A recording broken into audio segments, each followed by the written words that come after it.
Hello students, welcome back to our channel Ignite Classes. कैसे हो आप सब? आई होप आप सब ठीक हो गए और बढ़िया से प्रैक्टिस कर रहे होगे। आज मैं आपके लिए लाई हूँ एक और पीवाईक्यू सेशन, जो कि है एक चैप्टर रिप्रोडक्टिव हेल्थ का।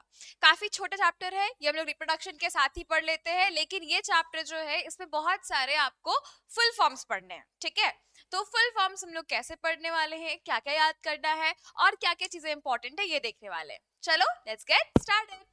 सबसे पहले हम लोग देखेंगे कुछ ऑब्जेक्टिव क्वेश्चंस। इसके ऑब्जेक्टिव क्वेश्चंस, क्या ऑब्जेक्टिव क्वेश्चंस आते हैं इसके? सबसे पहला क्वेश्चन है, which of the following is tested by amniocentesis. देखो बच्चा, एमनियोसेंटेसिस का मतलब क्या होता है? ये एक प्रोसेस है। एमनियोसेंटेसिस क्या है? एक प्रोसेस है जिसमें यूट्रस के अंदर जो बेबी डेवलप कर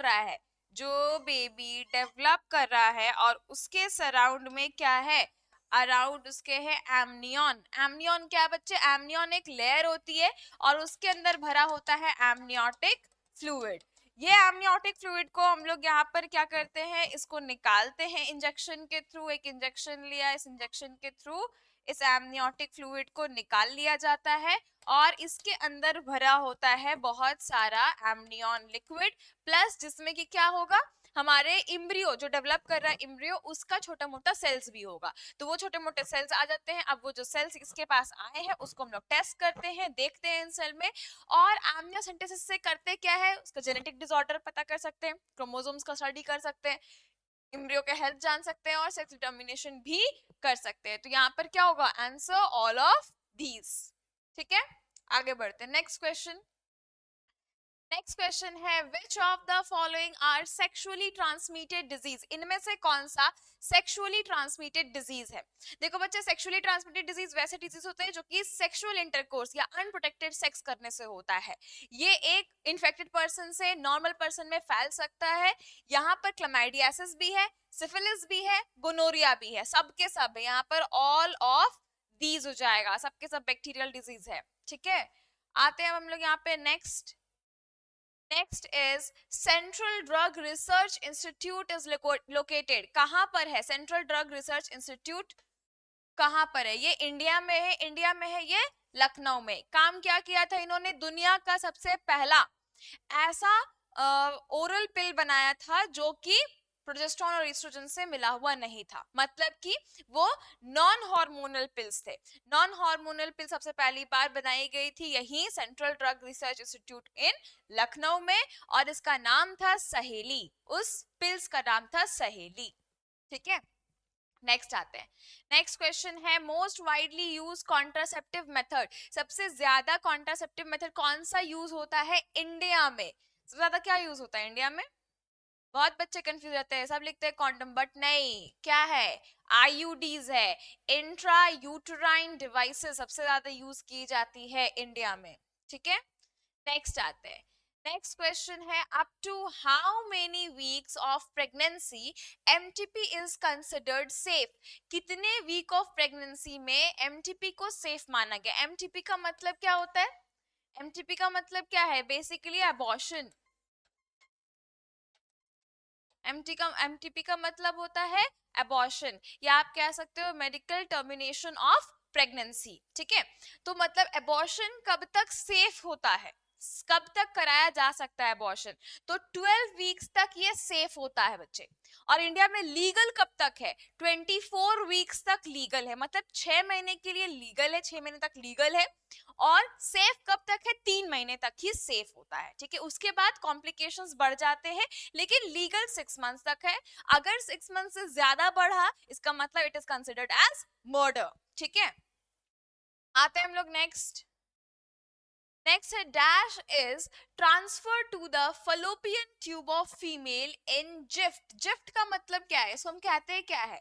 ये है gamete intra, gamete intra Fallopian transfer. तो क्या कह रहा है? फलोपियन ट्यूब में ट्रांसफर होगा, किसका? गैमेट का। क्या इसमें जाइगोट लिखा?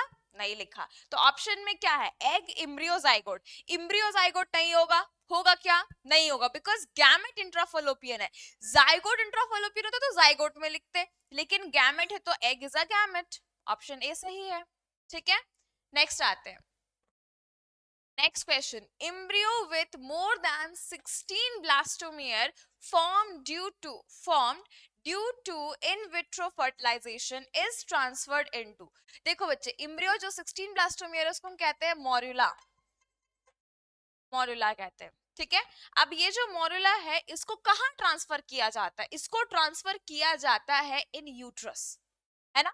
कहाँ ट्रांसफर करते हैं? यूट्रस में, बिकॉज मोरेला बन गया मतलब यूट्रस में जाएगा। तो अगर आईवीएफ से बना हो चाहे नेचुरली बना हो, वो यूट्रस में ही जाता है। तो आईवीएफ से बना हुआ है और उसको ट्रांसफर करना है फीमेल बॉडी में, तो कहाँ ट्रांसफर करेंगे हम लोग? यूट्रस में ट्रांसफर करेंगे। ठीक है, 8 to 16 stage is called as morula, और मोरेला को ट्रांसफर हम लोग करते हैं कहाँ?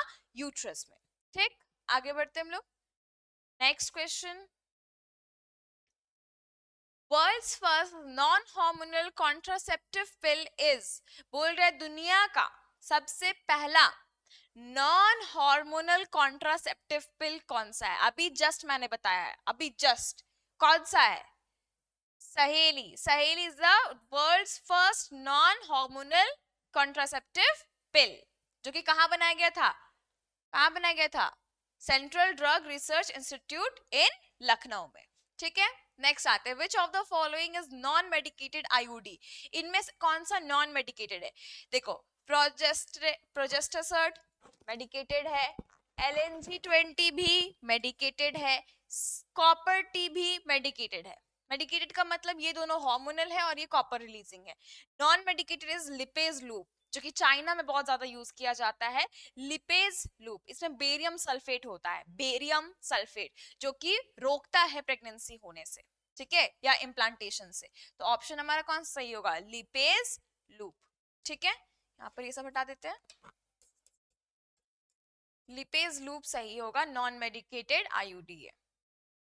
नेक्स्ट आते हैं हम लोग, world's first test tube baby is. दुनिया का सबसे पहला टेस्ट ट्यूब बेबी कौन है?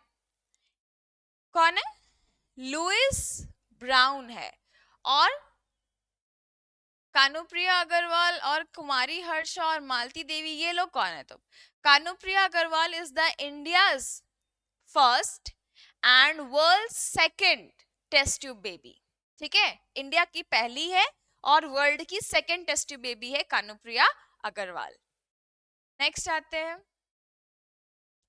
Ads can be early diagnosed by. AIDS को अर्ली डायग्नोस करने के लिए कौन सा टेक्निक यूज किया जाता है? एलाइजा। एलाइजा यूज किया जाता है। इट्स वेरी इंपॉर्टेंट क्वेश्चन, एकदम रट जाओ बच्चे। एलाइजा यूज किया जाता है, ये एक टेक्निक है जो कि बायोटेक्नोलॉजी में आपने पढ़ी होगी, और ये टेक्निक से एड्स अगर बहुत ही हल्के फेज में भी है तो उसको बहुत जल्दी हम लोग डायग्नोस कर सकते हैं।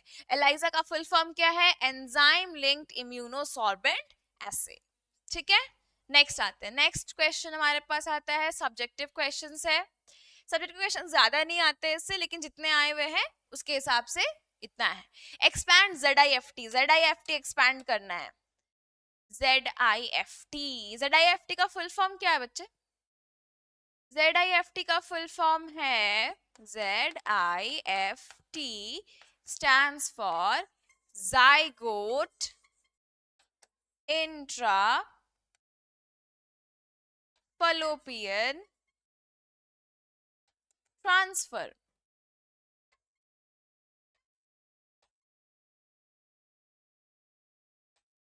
zygote intrafallopian transfer। ठीक है, स्क्रीनशॉट करेंगे फटाक से, आगे बढ़ते हैं। Next, expand ICSI। ICSI का फुल फॉर्म क्या है? What is ICSI? ICSI का फुल फॉर्म क्या है? तो ICSI stands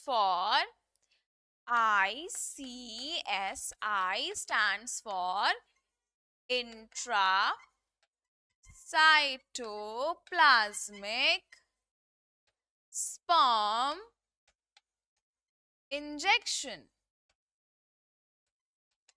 ठीक है, और अगर इसके बारे में लिखने आएगा तो आप क्या लिखोगे? आप यहाँ पे सिंपल सी बातें लिखोगे कि ये अगर ओवम है, ओवम के अंदर हम लोग क्या करते हैं, इसके अंदर स्पर्म का इंजेक्शन दिया जाता है, ये जोना पेल्यूसिडा, ये कोरोना रेडियाटा सेल्स ओवम के ऊपर, और इसमें स्पर्म का इंजेक्शन डाल रहे, ये लो इंजेक्शन,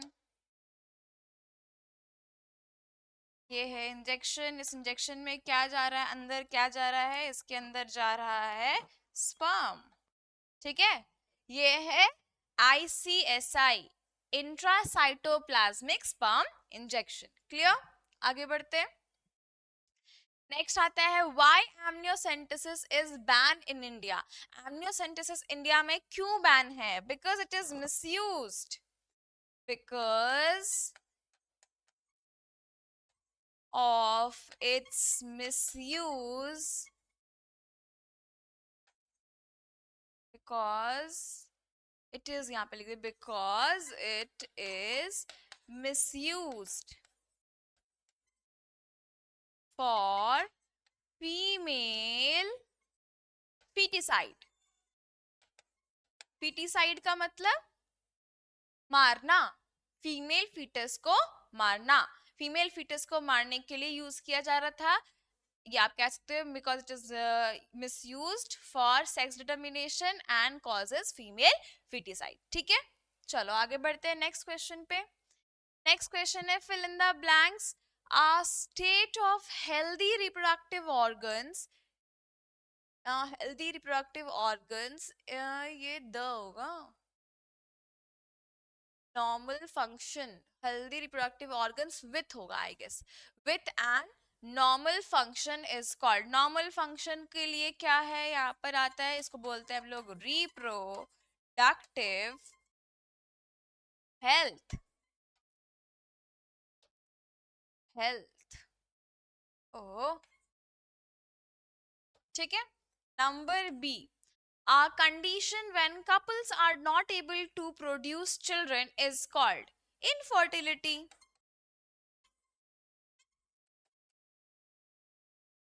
infertility ना कहेंगे। dash involves a transfer of embryo with more than 8 blastomere in the uterus of female। Female के यूट्रस में डाल रहा है, 8 ब्लास्टोमियर मतलब मॉड्यूला वाला है, तो इस प्रोसेस को हम क्या कहते हैं, इसको हम कहते हैं ZIF, sorry not ZIFT, this process called as intrauterine transfer, IUT, intrauterine transfer। ठीक है, नेक्स्ट आते हैं हम लोग। Next question for 3 marks. What are the measures should be taken to prevent from contracting sexually transmitted disease, मतलब STDs होने से कैसे प्रिवेंट कर सकते हैं। देखो बच्चे, ये आपके अपने लिए क्वेश्चन होता है, अपने लिए क्वेश्चन मतलब कि आप अपने ओन वर्ड्स में क्वेश्चन बनाओ, बस पॉइंट्स आपको ही ध्यान में रखने हैं। तो मैंने आपके लिए क्वेश्चन का आंसर बना दिया है, आप चाहो तो इस आंसर को लिख सकते हो, लेकिन आप अपने मन से भी लिख सकते हो, लेकिन पॉइंट्स को ध्यान देना जरूरी है, ठीक है, पॉइंट सही होने चाहिए। तो क्यों हम लोग यहाँ पे कैसे कैसे प्रिवेंट कर सकते हैं STDs को। पहला क्या करना है, use of barrier methods, condoms, vaults, diaphragm, cervical caps, ये सारी चीजें, सर्विकल कैप्स भी वैसे नहीं होता है, बेसिकली कॉन्डम्स और फेमिडेंस जो है यही दोनों यूज किए जा सकते हैं एज अ बैरियर मेथड। तो क्या कर सकते हैं, ट्रांसमिशन ऑफ STDs कम हो सकता है। नेक्स्ट आएगा रेगुलर स्क्रीनिंग एंड टेस्टिंग। यहाँ बोल रहा है कि रेगुलर स्क्रीनिंग, रेगुलर चेकअप कराते रहना चाहिए अगर आपके पास एक से ज्यादा इंडिविजुअल्स और सेक्स पार्टनर्स हैं। नेक्स्ट आते हैं वैक्सीनेशन। वैक्सीनेशन सबसे पहले लेनी चाहिए हेपेटाइटिस बी और HPV का, ये हम लोगों को बचपन में मिलता है और ये अराउंड 20 ईयर्स में भी मिलता है, तो यहाँ पर वैक्सीनेशन सबसे ज्यादा इंपॉर्टेंट है। और उसके बाद लिखा है avoid sharing personal items. Personal items को शेयर करना भी क्या है, रोकना चाहिए। पर्सनल आइटम्स में मतलब हो गया जैसे कि कुछ भी आपने जो यूज करे, जो कि बॉडी फ्लूइड अगर कांटेक्ट में आ रही है, बॉडी फ्लूइड में स्पेशली क्या, ब्लड टू ब्लड कांटेक्ट में नहीं आना चाहिए, नहीं तो एड्स भी हो सकता है। तो ये सारे मेजर्स मैंने लिखे हैं, आप इससे ज्यादा मेजर्स लिख सकते हो, कम लिख सकते हो, लेकिन 3 मिनिमम है, ठीक है। स्क्रीनशॉट लेंगे, आगे बढ़ेंगे। चलो आगे बढ़ते हैं. Write the difference between vasectomy and tubectomy. I guess ये हमारा लास्ट क्वेश्चन होगा इस चैप्टर से जो इंपॉर्टेंट है. कह रहा है ट्यूबेक्टॉमी और वैसेक्टॉमी में क्या डिफरेंस है. ये दोनों के दोनों एक ऐसे मेथड है जो कि सर्जिकल मेथड है, सर्जिकल स्टेरिलाइजेशन मेथड है. स्टेरिलाइज हो जाता है, एक बार करा ले मतलब उसके बाद फिर वो प्रेग्नेंट नहीं हो पाएगा, चाहे फीमेल प्रेग्नेंट नहीं हो पाएगी एंड मेल कभी कोई बेबी नहीं हो सकता अगर मेल ने कराया तो वैसेक्टॉमी और ट्यूबेक्टॉमी के लिए मैंने एक आपके लिए चार्ट बना रखा है. इस चार्ट में प्रॉपर ध्यान से देखेंगे. वैसेक्टॉमी क्या है, एक सर्जिकल प्रोसीजर है फॉर मेल स्टेरिलाइजेशन और ट्यूबेक्टॉमी जो है फॉर फीमेल स्टेरिलाइजेशन. ठीक है, प्रोसेस में करते क्या है, कट करते हैं और टाई करते हैं वैस डिफरेंस को और प्रिवेंट करते हैं स्पर्म को सीमेन में आने से. ठीक है, यहाँ पर क्या कर रहे, कट कर रहे, टाई कर रहे और सील कर रहे फलोपियन ट्यूब को और एग को यूट्रस में आने से रोक रहे हैं, मतलब एग का बंद कर दे रहे हैं, एग को आने नहीं दे रहे और स्पर्म एग तक पहुंच ही नहीं पाएगा. नेक्स्ट है टारगेट ऑर्गन, यहाँ पे क्या मेल रिप्रोडक्टिव ऑर्गन और यहाँ पे फीमेल रिप्रोडक्टिव ऑर्गन में क्या फलोपियन ट्यूब. इफेक्ट क्या है, पंप यहाँ पे प्रिवेंट करता है स्पर्म को इजैकुलेट होने से और यहाँ पर क्या है, प्रिवेंट कर रहा है एग को स्पर्म से मिलने से. ठीक है, यहाँ पे क्या रहा है, कॉन्ट्रासेप्टिव इफेक्ट क्या है, तो ये prevent pregnancy for by blocking sperm block हो गया और यहाँ पे prevent pregnancy by blocking fertilization होने नहीं देगा. Both are the permanent methods. Screenshot लेंगे और डायग्राम बनाना ना भूले.